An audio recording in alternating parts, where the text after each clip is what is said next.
If you heard that record scratch just now, you're probably wondering how we got here. And if you're like a lot of my friends, you're probably wondering what the hell happened to the Enjoyer podcast. Well, after 110, 115 episodes, the Enjoyer podcast is no more. I'm taking that all in house. I can shoot it my way, do it my way, produce it my way. It was a blessing of an opportunity to be able to do something like a podcast for that long. I mean, without the Michigan Enjoyer, I would not have 100 episodes of podcasting under my belt. However comfortable you think I am in front of the camera, that had to be earned. That had to be achieved. I wasn't born with it. It took a lot of practice and it took a lot of investment from people who believed in me and who do believe in me. And so, um, as the cliche says, don't be sad that it ended. Be happy for the friends you met along the way, or whatever they put on pillows these days. But yeah, if you heard that record scratch, you're probably wondering how we got here.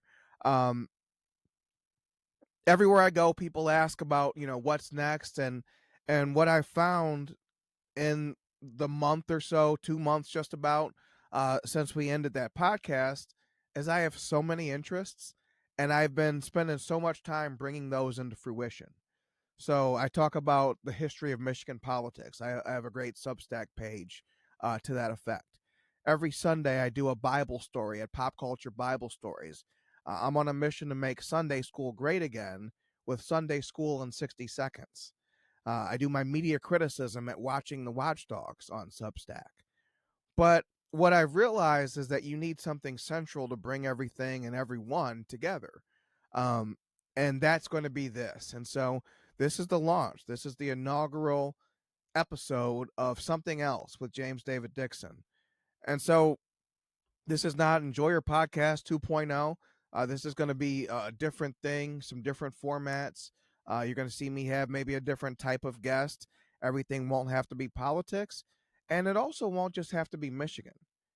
As everyone loves to say, we live in this global and interconnected world. So we're going to talk about how things in Michigan reflect on the world, but we're also going to do it in reverse, where we say, let's localize some of these national dynamics and see how that's playing out in Michigan.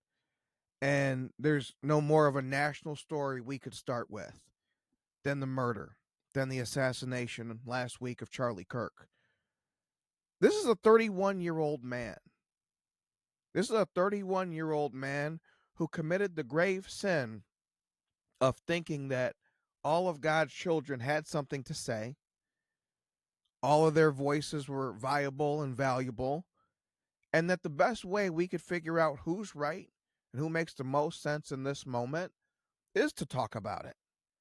It is to go back and forth with one another, is to weigh and measure the facts and the evidence and the arguments and the narratives and the history and say, what actually is true? What actually makes sense? And something Charlie was always good to ask is, what does God say? What does the word say? Right? We could talk about your opinion and my opinion, and that's interesting to an extent. I certainly do want to hear your voices. But the reason I tell Bible stories every week is because where we need to start, all of us, is, what does God say? What does the book say? And yeah, sometimes there's cases where there's silent spots in the text. Like, I don't think our word says you can't say a certain type of word. I don't think that it works that way. But I do think there's a lot of things where it's very clear, right? Drink, but not to the point of drunkenness. There's a million things where the Bible does give a clear instruction, and we're never told that we have the right to countermand those instructions. And so I always try to trace it back to the word, and that's what Charlie was doing. I want you guys to all take a minute right now. I just did a Bible story about it this week. This is the parable of Charlie Kirk, how a man was killed for telling the most basic of biblical truths. Male and female, he created them.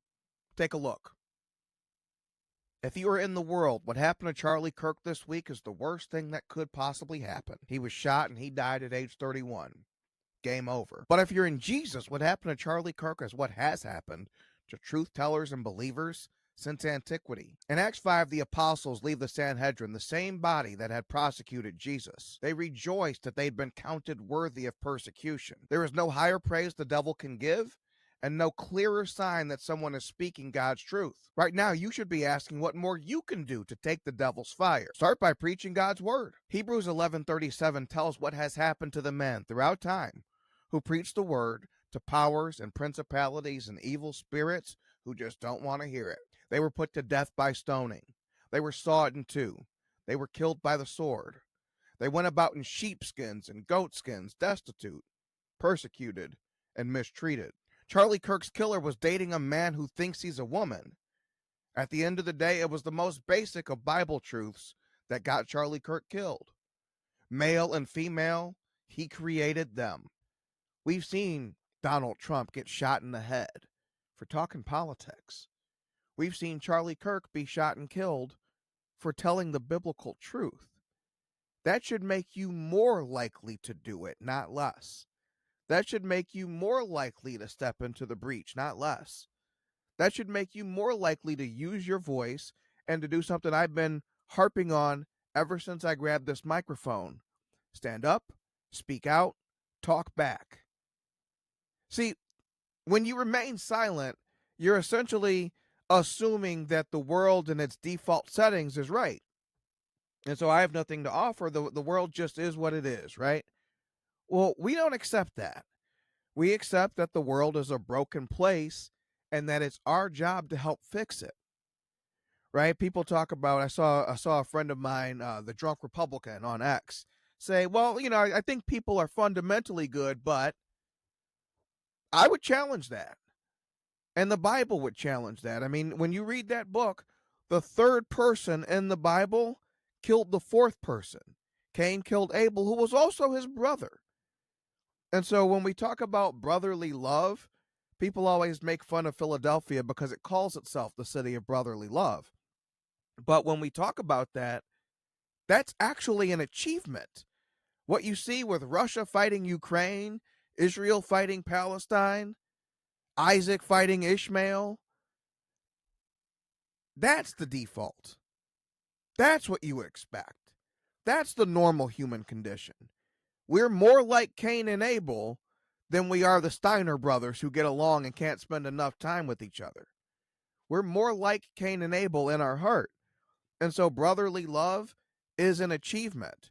Let's think about another early Bible story, the Tower of Babel, right? So this is often misread as a parable against teamwork and against cooperation and against man having too much ambition. But I view what they did wrong in Babel, and the story indicates this. What they did wrong is they were doing it for their own glory and not God's glory. So that man decided to build a tower into heaven basically for the fun of it, for funsies, just because we could, just because we were clever enough and smart enough to do it. We were going to build a tower. And it didn't work. But when you read why it didn't work, what did God do to the workers on the work site? He confused their language. He confused their language, and in so doing, created the idea that there are different peoples all over the world. And so, like when you think about Pangea when we were kids, right? As that splits apart, you have all these different continents with different types of people who the sunlight hits their skin differently and makes them different colors. But it all starts with the Tower of Babel. Like if a kid were to say, hey, how come I look one way and Jose looks another kind of way? That's why. That's why. And that was the curse that was put on us, was confused language. The blessing is we were given an opportunity because we do not understand each other at a native level. We were given the opportunity to work to understand each other. So maybe I can't understand you right away or don't get what you're saying or don't like what you're saying. But if we talk long enough, or maybe if we work through a third party translator, we can get on the same page. We can understand each other. It is possible and it is doable, but it's no longer the default. It'll take work. And so that's the kind of dialogue Charlie Kirk was going to Utah to inspire. Did he come from a worldview? Absolutely. Did he read the book that says dominion is the right way to take on the enemies of God or people who are not on board with God? Absolutely. But he thought he could get you there with reason, with discussion, with debate. Look, podcasting, putting your voice out there, starting a movement is always risky. And I think the risk that keeps most people from doing anything is, what if people don't like it? What if people don't show up? What if I throw a party and nobody comes? Right? So Charlie had to get past that to start this youth movement, right? Beyond that fear. And then I think about how he lived when he got the movement started, right? So this is a guy, I mean, they're tweeting, from 2011, this guy was 17 years old trying to get in touch with Glenn Beck, like, hey, let's make America conservative again. I mean, just a very precocious young man. And it turns out he's precocious because he had to be. He had to be. If Charlie Kirk wasted as much time as I've wasted in my life, he wouldn't have gotten anything done. We wouldn't have known his name, and he'd probably actually still be alive right now because he would not have put that kind of target on his back. Because, as we talked about in the Bible story, as we see when we read the book, since antiquity, people teaching God's word have been targets for the world. The first martyr was Abel, if you think about it. So Cain gives some of what he has to God, and he's not viewed in a good light. He's displeased in God's eyes. He's disfavored in God's eyes. God is not appreciative of his meager offering. Abel gave the best of what he had. And what I see in there is the ultimate human dynamic. Cain gave some, Abel gave some of his best. And so by overcoming the human instinct to only give what you felt like giving, to only give as little as you could get away with giving, Abel was he who overcomes. Go read Revelation sometime. Jesus has a lot to say about he who overcomes. Abel was he who overcomes. He was the first man to truly witness through how he lived for God. And what happened? His worldly companion, his worldly brother, killed him for it. Because essentially, by you walking in the light, you're making me in my darkness look bad. And I can't have that comparison look bad on me, so I'm just going to get rid of you. Abel held up the first mirror, and it was shattered by his brother, who didn't like the way he came off in it. That's what just happened last week to Charlie Kirk. And what I find so fascinating, and I've seen this question a lot, why Charlie Kirk, right?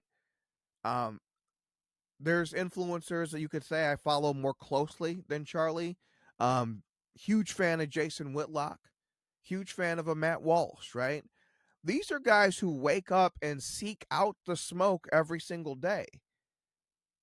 They'll dialogue with you, but it's much more of a salty tone. It's much more of a confrontational. It's much more of a I'm right, you're wrong. You might even be stupid for being wrong, right? And I think a lot of people are more like that, right? Where we don't always see the value in talking to the left, because when I look around, there's not a whole lot of normal to talk to.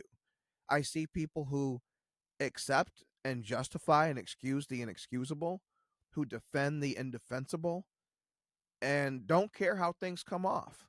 They'll say anything and they'll do anything for a little bit more power than they have today.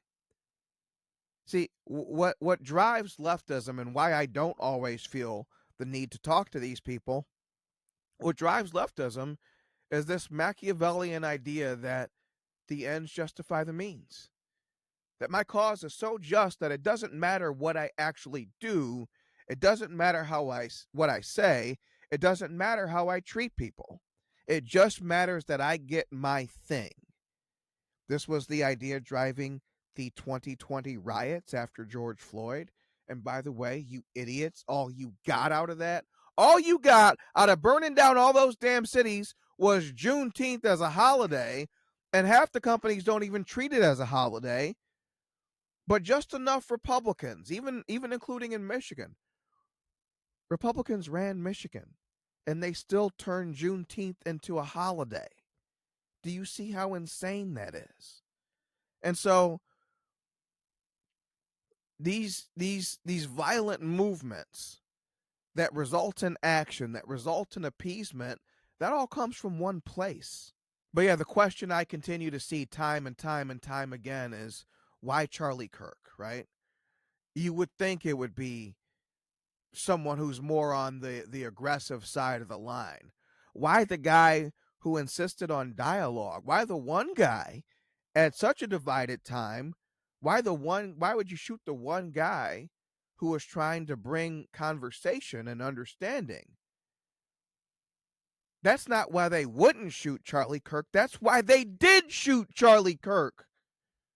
Think about it. It's damn near a meme at this point that regardless of how Christian, conservative, well-raised, mannerable, whatever your kid leaves your house as, your daughter's going to come back with pink hair, your son's going to come back with purple hair, and all they will have learned in the time since they left for college to when they return for Thanksgiving is about 10 different ways to call you racist or sexist or homophobic or anti-trans. All they learn is Marxist critiques. They're not getting an education in college. They're getting a re-education. They're being re-educated to hate you, dude, and yours, dude. Charlie Kirk's alleged killer, this guy Tyler Robinson, was raised by Republican parents. It could happen to you. And so what I found fascinating about him is I see this picture of him when he was 8, 9 years old. It was in the New York Post, of him holding a gun. Because like many kids raised in the country, like many people raised by conservative parents, you learn guns, you learn how to shoot at a young age. I'm probably the only conservative in Michigan who's not a gun guy. Let's be honest. I like him. I respect the power, obviously, but not really my thing. So you arm your son with these skills, but what happens to him then? What happens to him when he leaves your house? Is your son soy and influenceable to where troons can start dating this guy and fill up his mind with all kind of rhetoric and turn him into some kind of killing machine, essentially? What's going to happen to your kid when they leave home? Are they going to come back hateful of you? Hateful of everything they've been taught, everything you taught them, every belief you raised them with? And I think you'll be amazed how little time it takes to make that happen. How very little time it takes to turn your kids against you in your own home. And you accepted this for the longest time because you thought what the left thinks. The ends justify the means, right? They're going to come away with this great, amazing, dazzling college degree and they'll be able to work anywhere. But what benefit a man to gain the world if he loses his soul? And essentially, when you send your kid off to most colleges these days, you've made a deal with the devil. They're going to come back some little Marxist little shit who doesn't actually know anything. They have more pronouns and they have more sexual categories than they've had actual sexual experiences. They've had more pronouns and more sexual categories than they've had actual experiences. And this doesn't bother them, that their whole life is just a list of adjectives, that every idea in their head was planted there by someone else, because they think they're thinking for themselves. They think that they're carrying on the new civil rights movement. They think they're doing what maybe mom and dad or grandpa and grandma didn't when they were in college, welcoming the other into their circle. Because they've been fed ever since they got on the college campus the propaganda that the leftist protest is a righteous thing, that the leftist protest brought us the civil rights movement, got us out of Vietnam, ended apartheid in South Africa. What are you going to do? What are you going to do now? What's going to be your contribution to the movement? And so we all know what happens on the college campus, and for too long we've accepted it. Charlie Kirk was one of the best answers in rolling back that dynamic. And the reason he was killed is because people know if people actually think this stuff through, there's no way in hell they're going to believe what we're saying.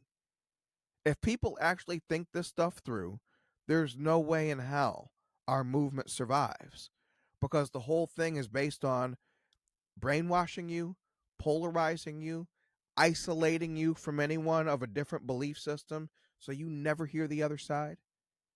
You know how extreme the trans movement has gotten? There's a phrase that they use called death before detransition. Imagine saying that in any other aspect of life and thinking you're not in a cult. Imagine saying death before voting Democrat. I would slap you in the face if you ever said anything like that. I'm talking about if you said it for you, because I can't have you walking around thinking that this shit is life and death, right? This stuff is not all a matter of life and death, and I simply cannot have you think that. I simply can't have you act that way. But this is what a lot of our friends in that community are saying and being made to believe. Death before detransition, which is to say, I'd rather die than change my mind. So when that famous meme you see where Steven Crowder is sitting on a college campus at a table and, whatever the statement is, and change my mind. Change my mind is what gets you shot. Change my mind is what got Charlie Kirk shot. The idea that we could talk to each other and one of us is going to convince the other one, when one side is preaching God's word and one side's preaching the facts and the other one is literally built on sinking sand. They talk about gender rather than sex. They talk about how you identify rather than what you do. They think they're good people for what they believe, but they can't tell you or show you anyone they've actually helped. And if they did help someone, they made sure to get the footage of it so they could show you. They didn't do it out of the grace of their heart, because there is no grace. Watch how they talk about people they disagree with. Does any of this seem gracious to you? So why Charlie? Because Charlie was the best antidote that's been built to stop their march through the institutions. And the best solution to the march through the institutions is we're going to actually have a dialogue. So I've seen people talk about it. Maybe it was Chris Rufo. I forget who it was talking about it. But we actually need to lean in more to debate as a culture. I love to see that they've started the Charlie Kirk debates. Start at Utah Valley University, where he was killed. But go all around the country. Get the college Republicans, the college Dems, the college whoever's. And we don't have to bring down the temperature, but we do need to talk to each other, because that's what brings down the temperature. Think about how often you'll see an online exchange just go nuclear. Now think about the barbershop. Think about the bar stool. And think about how rare it is that something like that would ever come to blows or even a serious misunderstanding. Because in that face-to-face setting, we're conditioned to see the good and find the good in each other. Face-to-face, we actually don't view each other as enemies. It's online where you're hiding behind keyboards, where I think one thing driving the extremism of online is the fact that you wrote all these things, right? So if you say something, we give each other a certain amount of grace, right? People say things. Well, people write things. And I think there's a healthy distinction to be made between this is what I think, even what I say, and this is necessarily what I believe, like you could put it on an epitaph if I were to die today. But we don't make distinctions online. So I think one way we could all honor Charlie is to kill off some of the reply guy within ourselves, right? Because the reply guy is like a rhetorical bullet, You're trying to shoot through the argument before you even understand what the person said. You might even agree with the person, but why do you approach them so aggressively? Who is this supposed to benefit? When you approach somebody aggressively, what are they to do? Act as if you didn't? Act as if this is an honest bid for a dialogue? No, I won't. I don't. And so a lot of times those people end up getting blocked. People you could have had a good conversation with, because we've lost the social skills that are inherent in being at the bar stool, in being at the barbershop, right? There's a certain amount of social skill involved. If someone clearly was done with the discussion, you'd end it, right? You wouldn't just bombard them with see. These behaviors that start online manifest and metastasize in really ugly ways. So, two things I'd like to see happen. One, the Charlie Kirk debates. Let's get young people talking to each other and not through each other again. Let's do them on every college campus in America. And two, let's part ways with the reply guy in ourselves, right? There is someone in ourselves who doesn't read what people say. We come in heated, and we expect that person to clear up our misunderstanding. At our big age, if you're old enough to listen to this podcast, you're damn well old enough to know we don't act like that and we don't talk like that. So, why was Charlie killed? Because he believed there was real value in a conversation. And totalitarians aren't known for leaving stuff out. There was a protest in Russia several years ago where these protesters, they were outside the Kremlin, and they stood and they held up blank signs. And they were arrested for holding up blank signs. Because if you have the right to hold the sign, even if it's blank, you have the right to write what you want on it. And you have the right to write what you want, even if it's not what me in the Kremlin wants you to say. And so the very existence of the sign is taken as a crime. It's a thought crime. You're not allowed to have thoughts that are unsanctioned. You're certainly not allowed to express them. Are you crazy? And to seek a redress of grievance at the government building, that could get you killed. That's what we can't have happen here. The Bible is a good book. It's also a big book with a lot of stories. Most people will never read the entire thing, no matter their plans. When I talk to friends about their Bible journey, what they hold warm in their hearts is the memories from Sunday school. Short, simple stories with a clear lesson. That's what we do at Sunday School in 60 Seconds. Subscribe and study the Bible the way you used to, one story at a time. Welcome back. We're going to wrap up today with some Ask JD. A lot of people like asking my advice, and I love giving advice. I find people's situations and ideas and histories fascinating. I find people, you could honestly write a feature story about all 10 million people who live in Michigan. All you have to do is find the hook. All you have to do is find the angle, the secret, the turning point in their life.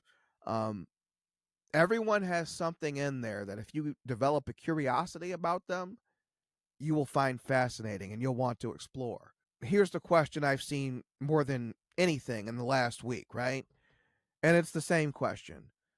Since Charlie Kirk's death, what now?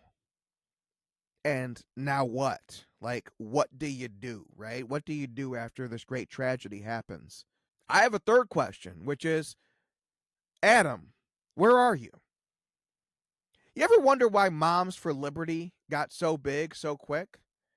One, they're doing God's work. They're doing important work trying to keep your kids safe from the same type of grooming that makes someone think that because someone believes there's only men and women, that guy has to be killed, right? The same kind of grooming that says there's 97 genders and every kid knows pronouns and has pronouns, but ask one of these kids what a pronoun is and no one knows it. No one knows what a pronoun is or how to use it, but they have pronouns because they haven't been educated. They've been groomed. Why did Moms for Liberty get so big? It's kind of a trick question. It's because the dads are gone from the battlefield. Adam, where are you? Adam, where are you? As believers, we have to view ourselves as God's firefighters, right? We run toward the danger. We say the thing you can't say. We say the unpopular thing. We do what Adam did not do in Genesis 3. Adam was standing right there when Eve ate the apple. She ate it first. She gave it to him. He ate it. None of it should have happened because Adam was given the word directly from God and he'd passed it on. So, what was Eve to think when Adam was the one who actually spoke to God? He passed on what God said. But when he saw you eat the apple, he joined you in eating it. What was Eve to think based on that weak leadership? What was she to think based on seeing you then partake of the apple, of the fruit that was forbidden? What could she think? And so the question I have is, Adam, where are you? Stand up, speak out, talk back. Okay? If the demons have gotten this far and they're poisoning the minds and the souls of your children, if the demons have gotten that far, why couldn't you win? Why couldn't God win? Why won't God win? He won't win if you don't speak his word. He won't win if you don't speak the truth. He won't win if you let people and let your kids call good evil and evil good. No, he won't win in that circumstance. He will not win if you let your kids call good evil and evil good and boys girls and girls boys. Because what are they to think when they look at you and see you in on a lie? You're the one who's supposed to know better. You're the one who's supposed to teach them better. And here you go participating in what you know is wrong, in what you know is untrue. This shouldn't have to apply to Eve, but too many Eves have been left alone to raise 2, 3, even one kid on their own. It was never supposed to be like that. This is a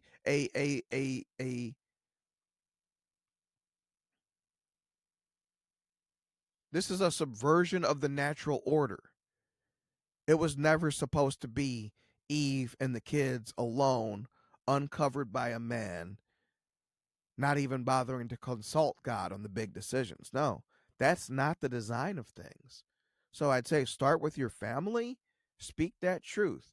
There was something that went wrong in Tyler Robinson's home between leaving his Mormon conservative upbringing and going to college or whatever he was doing as a young man. Something went wrong in Tyler Robinson's life between leaving his house, raised by Christian or Mormon parents. You can't be both, but or Mormon parents. This guy's raised by conservative Mormons. He knows. I mean, Brigham. Tyler Robinson was raised by Mormon parents. The leader of their faith, Joseph Smith, was assassinated. Everything in their ethic, just like their foundational figure was killed and martyred, our foundational figure in Christianity, Jesus, was killed and martyred. You might view them as necessary, but you certainly don't go about saying, let me be like the assassins. Let me be like the people who put Jesus on the cross. That's not how it's supposed to work. And so what happens? What goes haywire between when your kid leaves home with your guidance and your tutelage and when they're connected to the world? And that's best case scenario. But I think what happens more often is they don't get tutelage in your home. You expect that this stuff is just supposed to take heed and take hold through osmosis. Maybe if we go to enough church, they'll absorb some of it. And send them to enough Bible studies for the summer. They'll absorb some of it. Okay, but what about the other 23 hours in a day? See, you think you've done your job. You drive them to church. You drive them back. They sit through the service. and you think you've done your job. And so when they go back to their room and their headphones on the rest of the day, or earbuds in, or typing away online, you never seen them write any great papers, but they're always online. They're always doing something online. It's not leading to any meaningful achievement in life, but they're always there. What's happening there? What's happening to your kid's mind? Who is influencing your kid's mind? I need you to take stock of that right now. How do you know you're not raising the next Tyler Robinson? How do you know you're not raising the next kid who's susceptible to the devil, to his plans, to his influences? How do you know that the kid you raised with guns so that he could protect others isn't being turned into a weapon that kills others? Adam, where are you? You didn't just eat the forbidden fruit. You didn't just fail to stop Eve from eating the forbidden fruit. The first child you raised was so rotten that he killed the second child, because rather than rise to the occasion and figure it out and find a way to give God the best of himself, he decided to take the easy route. I'll just kill the guy who makes me look bad. Adam raised a Tyler Robinson himself. What I need you to consider is, am I doing the same thing? Am I raising this threat vector? What's going to become of my kid when they leave the house? Are they standing on the solid rock with me? Or are they only there by force? And when you really look at their eyes, they're kind of looking over at that sinking sand and thinking that looks fun too. Have they been so sheltered that by the time they get out of your house, they don't know how to operate in a world where dad's not the one telling me do this, do this, do this, do that? Are you raising a kid who can think for themselves and who, when they do think, they hear God's word through dad's voice? Or are you raising a kid and leaving them in the hands of the world? So this is something else with James David Dixon. This is not everything else. This is not, I actually have a personal policy. I try to avoid the Dan Bongino neck vein, right? Where you just get so worked up, you almost turn purple and that vein just pops out of your head. I've actually had to stop filming before when the vein developed until I could stabilize things. So we're not here to scream and yell. We're not here to get you riled up about things you can't change, but we damn sure are here to get you fired up about everything you have a hand in, especially your kids, especially your spouse, especially your home, especially your house. So God bless you. God bless the United States of America. Let's do this again next week.